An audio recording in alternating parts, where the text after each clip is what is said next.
So in my video, you got to see them after they had already gone through a text. They had annotated it. They found positive and negative claims, which a lot of them really surprised me today. They did a fantastic job pulling out those positive and negative claims.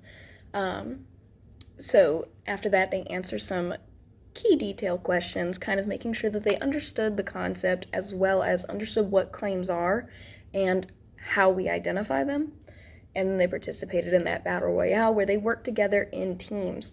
This ensures that they're helping their neighbors, right? So they're worried, hey, is this person going to be on my team? Let's make sure they know their material. So students who don't normally interact with others become a lot more interactive, and honestly it worked out perfectly. A lot of them were extremely interactive. When I did this in my 6th hour as well, they loved it. They were getting up, running all around the classroom trying to make sure everybody had the right answers.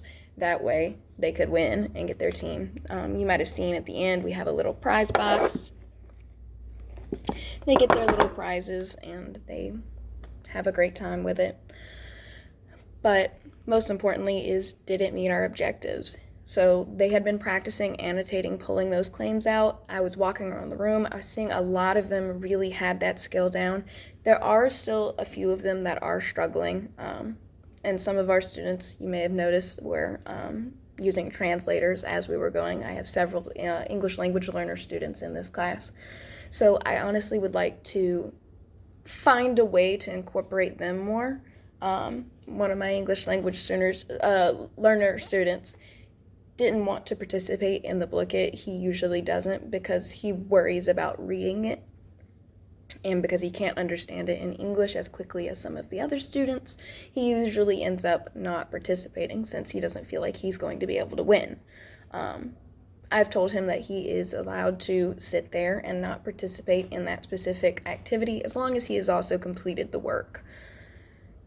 I want to find a way to include him in the more fun aspects of the class because a lot of the class is answering questions, reading. It's very repetitive work that can get boring, so we have to have those engagement activities in there. So I want to find ways to incorporate them more.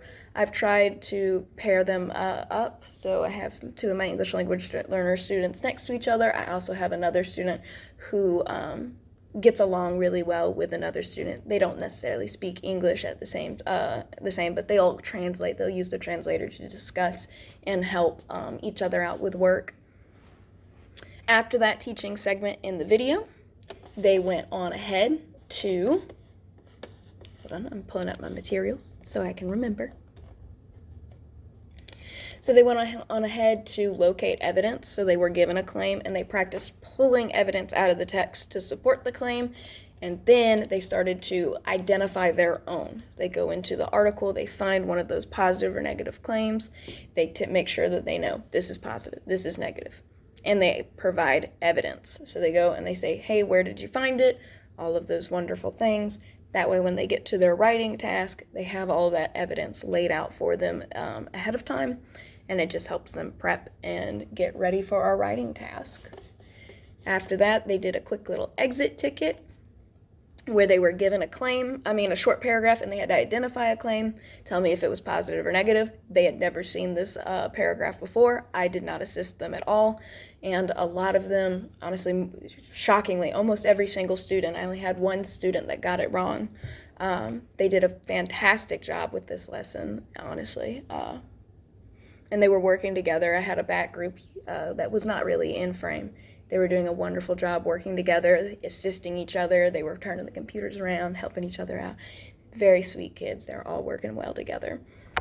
We did have a few hiccups with behavior issues in class.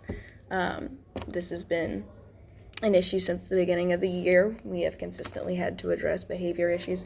For the most part, students are well behaved, but we do have the occasional time that they decide to, mess with their friend, try to hit them. 2 of my students over here in the front had that issue, but they were quickly redirected. Other than that, the lesson went very well. But again, like I said, I would like to try to find a way to include my English language learners more into my lesson so that way they're not so othered, they don't feel so left out, and they're able to also participate.